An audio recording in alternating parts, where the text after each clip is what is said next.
If you're getting a little bit bored of using MIDI backing tracks or waiting on non-stop ads to access the backing tracks that you like online, then I'd like to discuss with you an app which I've been using over the last couple of weeks, which I found very motivational for practicing jazz standards on. This particular app is unique because it uses high quality audio of top musicians playing, but you can adjust these backing tracks on the fly. So you can adjust things like the tempo, the key, all the usual kind of things, but you've got much more inspirational audio to work with than some other apps which I've used before.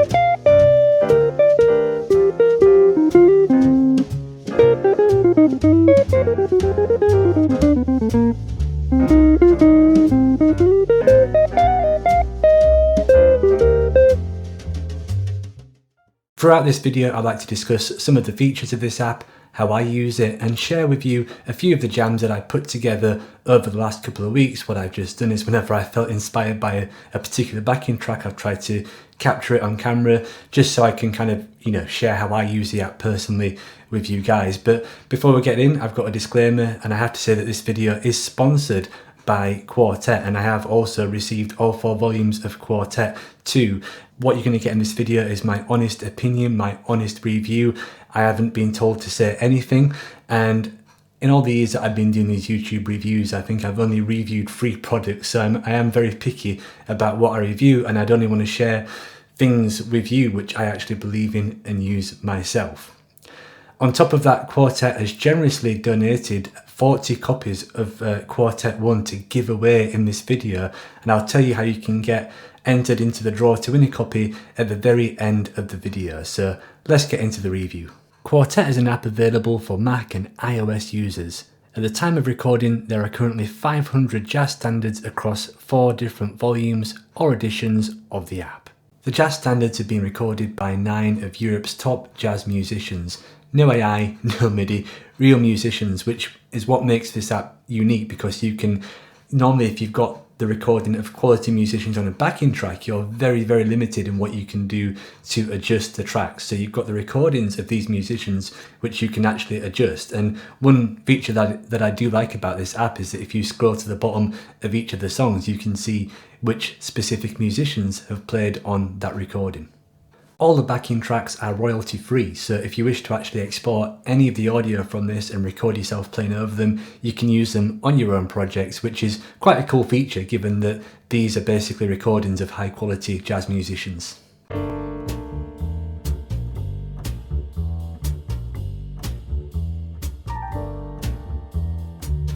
Here we are on the iPad, and as you can see, I've got all 4 volumes of Quartet. So the first one is good to use for searching, and it will tell you which of the volumes the specific song that you want to play over is on. So if I go to search here, I can see that if I wanted to play A Child Is Born in the style of A Child Is Born, it's going to tell me that it's in the 2nd edition. And if I click that, because I've got that installed, it will load up the chord chart for A Child Is Born. You can go back and you can search again for any other song, and that will also tell you what version of the app it's on. So for example, if I type in Autumn Leaves, then it will tell me there I've got 2 versions, both in Quartet number 1. And if you want to add one of these songs to a playlist for quicker access, then you can do so at the top here by clicking that love heart, and that adds it to a favorite, which will give you quick access on a favourites playlist. So here I've opened Autumn Leaves just to kind of walk you through how the app works. So as you can see, we've got a scrolling animated chord chart. So if I just press play, then that's going to give us an intro. There's a few things you can do here. So by default, they all have 2 repeats on them. So if you want to change that, you press that, and you can easily add more repeats if you want to play more times around the form. If you want to add a counting, you can do right here. If you prefer to have a drum counting, you can have a 2-bar or a 1-bar counting. And you can also change the mix, which is very cool as well. So if you just want to practice with bass and drums as a trio, then you do that, and it will completely change the mix of the song. So I've adjusted that And if I now press play, that will give us a counting, just bass and drums. Which, like I said, because this is real musicians that it's adjusting, that's what makes this particular app a little bit more unique. You can also change the key very easily as well, just at the bottom there. If you want to change it to a more common key of this song, like G minor, you can do. And if you want to adjust the tempo like this, then that's easy to do as well. And if I press play, those changes will be made on the fly, like so. This is going to give you guitar chord charts, as you can see there. That will generate some chord charts, which may not be the best chords you might ever want to use for this, but they're probably okay if you just want something to get playing the song with. The same can be said for piano, which is useful, and even ukulele. Yeah, a little bit of jazz ukulele. And then if you press that, you're going to go back to the chords as well. So that's an overview how it basically works. And if you want to maybe export the mix that you've made, then you go share, and you can export the entire mix as an M4A file, so you can open it up in GarageBand and play along over it. And if you want to use separate parts as WAV files, then there's options to upgrade here as well, as you can see. So that's an insight as to how the app works.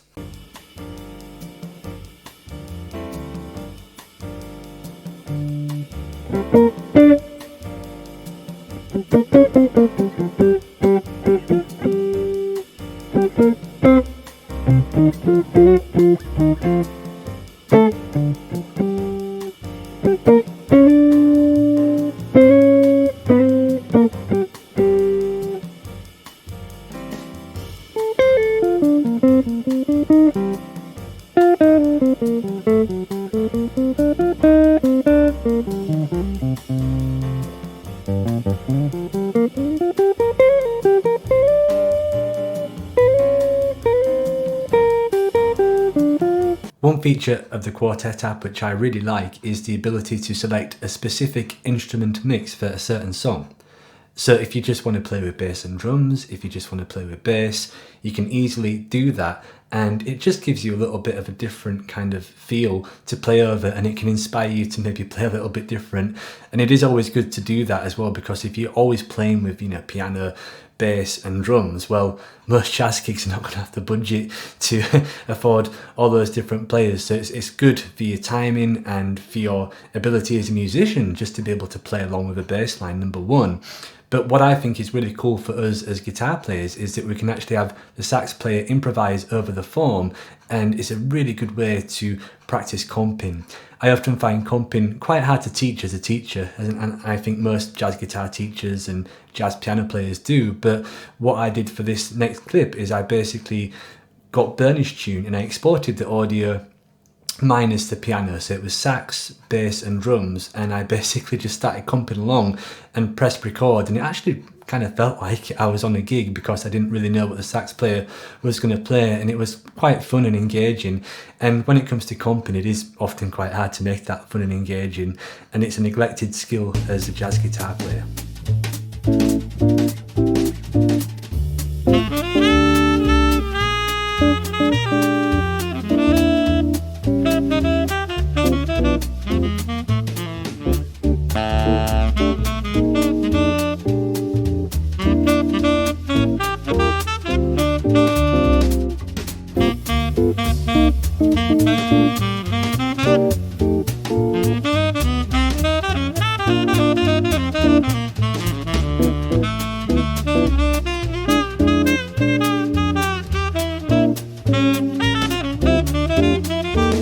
Something else which I enjoyed about Quartet was how specific to the song the intros are.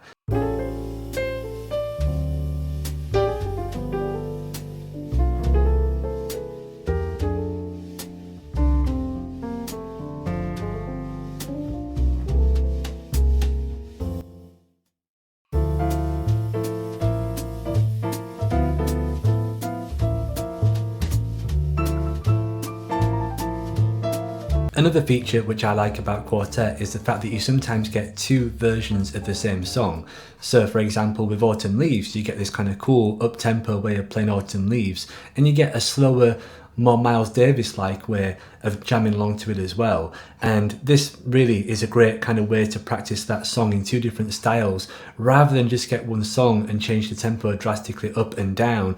It doesn't really kind of sound like the Miles version if you just get a MIDI play along and put it to whatever tempo that is. Instead, rather than just kind of, destroy one quality backing track, what they've done is give you two different ways of playing it, which is much more inspirational and motivational, in my opinion. Another point which I feel is definitely worth mentioning is that Quartet only charges you once, whether you're using the app on the iPad, the iPhone, or a Mac. It's just one fee. Other companies do tend to charge you for using the app on different platforms, so as a penny pinching jazz musician, that can definitely be a plus. I also find the interface of this app really nice to use. It's a little bit more luring and visually pleasing to work with. It looks like you're basically just kind of scrolling through your playlist on Spotify or Apple Music of classic Blue Note albums, and you just feel more inspired to pick a backing track and give it a go, rather than just using a generic list of songs. The final positive which I enjoyed using with Quartet is how organic the backing tracks feel to record with.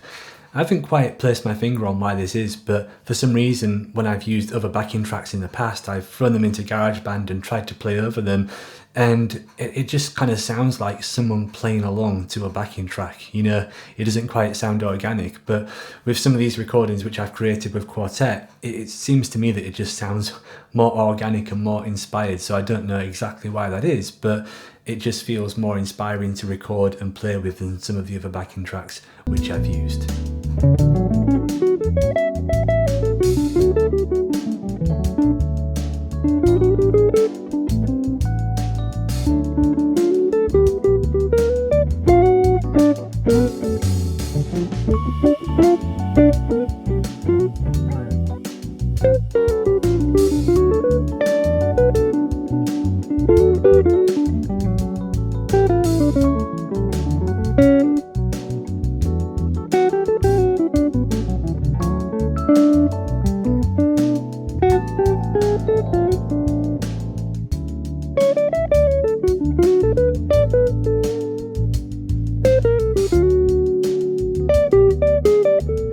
As I mentioned at the beginning of the video, I am going to give you my honest review, so there are a few things that I think which are worth noting if you are going to purchase the app, which are good to be aware of. So one thing is that you can change or adjust the chords on the fly. The chords are the chords. Of course, you get the scrolling chords as I mentioned, so you know what the chords are, but you can't change those like you can in other apps.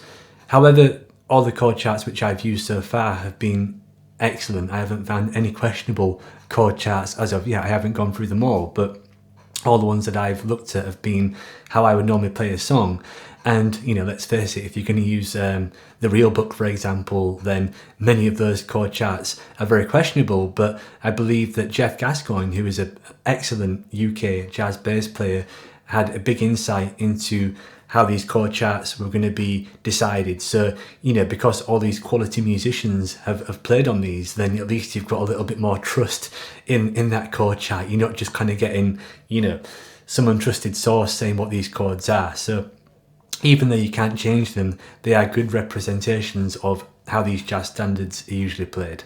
Another point is that the chord charts are fine if you're using it as a play-along app, but if you're like me and you do gigs and you need to grab a tablet or something for a chord chart of a tune you don't know, I don't think it would work quite as well for that, because most of the chord charts are not contained within just one window, so you couldn't really get a nice readable chord chart on a gig. I mean, it's probably better than nothing, but if you were getting like a PDF of a chord chart that you had on a tablet, or maybe a piece of sheet music that was just one page long, I think that might be a better option if you're going to, put a bunch of PDFs together to play on a gig. So that is one thing to note as well.